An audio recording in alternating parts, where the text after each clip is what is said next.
आप किसी इंसान को कुछ सिखा नहीं सकते हैं, आप सिर्फ उसे अंदर से सीखने में उसकी मदद कर सकते हैं। तो अगर आप किसी को कुछ सिखाना चाहें तो उसे ये लगने मत दीजिए कि आप उसे कुछ सिखाने जा रहे हैं, बल्कि ऐसे उसे सिखाएं कि उसे पता ही ना चले कि आप उसे कुछ सिखा रहे हैं। और अगर आप किसी के सामने अपना कोई आइडिया, अपनी कोई बात, अपना कोई विचार रखना चाहें तो वहां ऐसे रिएक्ट ना करें जैसे आप पहले से ही उस आइडिया को अपने माइंड में रखे बैठे हुए हैं, बल्कि ऐसे दिखाएं जैसे आपको वो आइडिया अभी अभी याद आया है। जी हाँ दोस्तों, आज हम जानेंगे कि किसी को सीधा सिखाने में या किसी को सीधा गलत साबित करने में हमें क्या नुकसान हो सकते हैं और वो कौन सा तरीका है जिससे हम लोगों से अपनी बात एग्री करा सकते हैं, अपनी बात से लोगों को सहमत करा सकते हैं। Hi, this is Arun Chaturvedi, your friend.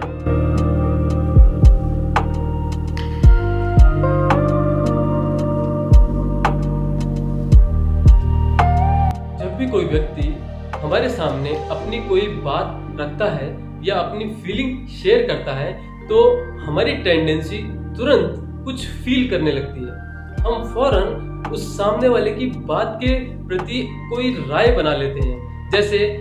उसकी बात सही है या उसकी बात गलत है, या ये बात मूर्खतापूर्ण है, या ये बात सम्माननीय है या लीगल है या इलीगल है, लाइक दिस। और बहुत कम बार ऐसा होता है कि जब हम सामने वाले के हिसाब से उसकी बात को समझने की कोशिश करें। इसे एक एग्जाम्पल से समझते हैं।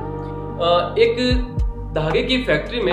एक साहिल नाम का सुपरवाइजर काम करता था। मिस्टर साहिल को ये लगने लगा था कि जब तक हम 2-3 धागों पर काम कर रहे थे तब तक मेरे ऑपरेटर्स को उनकी सैलरी ठीक ठाक मिल रही थी, लेकिन जब से हमने धागों की रेंज बढ़ाकर 10 से 12 कर दी गई है तब मुझे ऐसा लगता है कि मेरे ऑपरेटर्स को उनके काम के हिसाब से उनकी सैलरी नहीं मिल रही है और इसलिए हम ग्रोथ नहीं कर पा रहे हैं। तो मिस्टर साहिल ने एक मास्टर प्लान बनाया। उन्होंने मैनेजमेंट के साथ एक मीटिंग फिक्स की और उस मीटिंग में मिस्टर साहिल ने अपने मैनेजमेंट को बताया कि मेरे पास एक मास्टर प्लान है जिसमें हमें अपने ऑपरेटर्स को उनको धागे की संख्या के हिसाब से, जितने धागों पे जो ऑपरेटर काम कर रहा है उस हिसाब से उनको सैलरी डिस्ट्रीब्यूट करनी चाहिए, जिससे हम अच्छा ग्रोथ कर सकते हैं। आपका पहले का जो सैलरी सिस्टम है वो गलत है और मेरे इस मास्टर प्लान से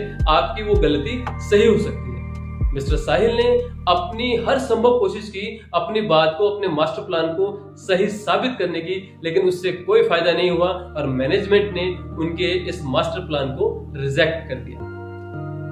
आप जानते हैं, बाद में मिस्टर साहिल ने बहुत विचार किया कि मुझसे कहाँ गलती हुई। तब उन्होंने विचार किया कि मुझे मैनेजमेंट को सीधा गलत साबित नहीं करना चाहिए। बाद में कुछ महीने बाद मिस्टर साहिल ने दोबारा मैनेजमेंट के साथ एक मीटिंग बुलवाई और वहां पे जब उन्होंने अपनी बात रखी तो अपनी बात रखने से पहले मिस्टर साहिल ने मैनेजमेंट से खुद पूछा कि आप बताइए कि हमारी ग्रोथ में कहाँ प्रॉब्लम आ रही है।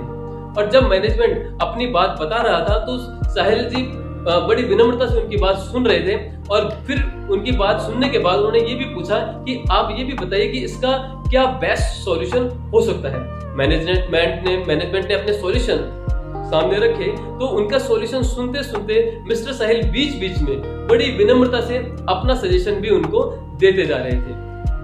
एक टाइम के बाद जब मैनेजमेंट का सॉल्यूशन उन्होंने सुन लिया और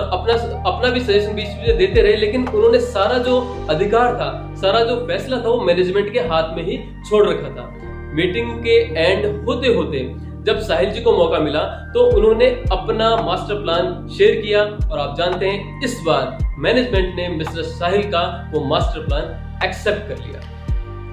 दोस्तों, जब हम सीधे ही किसी को गलत साबित करते हैं, सीधे ही किसी को उनकी बात पे असहमति दिखाते हैं और अपनी बात की जो वैल्यू उनके सामने बनाने की कोशिश करते हैं, तो उससे कोई फायदा तो नहीं होता बल्कि नुकसान होने के चांसेस ज्यादा बढ़ जाते हैं, क्योंकि ऐसा करके हम सामने वाले को हर्ट कर देते हैं, उसको स्वाभिमान को ठेस पहुंचाते हैं, जिससे वो सामने वाला हमारे अगेंस्ट हो जाता है और हम जाने अनजाने में बुरे साबित हो जाते हैं। तो हमें अपनी बात को जब किसी के सामने रखना है तो सामने वाले को सीधा गलत साबित करे बिना उसकी बात को समझते हुए अपनी बात को बड़ी विनम्रता से उसके सामने कुछ इस ढंग से रखना चाहिए कि सामने वाले का स्वाभिमान हर्ट ना हो, और तभी हम सामने वाले को अपनी बात से एग्री करा सकते हैं, सहमत करा सकते हैं। तो दोस्तों, उम्मीद करता हूं आपको मेरा ये वीडियो पसंद आया होगा। अगर वीडियो पसंद आए तो उसे एक लाइक कर दें, अपने फ्रेंड्स एंड फैमिली के साथ शेयर करें, और अगर आप मेरे चैनल पर नए हैं तो प्लीज सब्सक्राइब माय चैनल। जल्दी मिलूंगा आपसे अपने नेक्स्ट वीडियो के साथ, तब तक के लिए नमस्कार।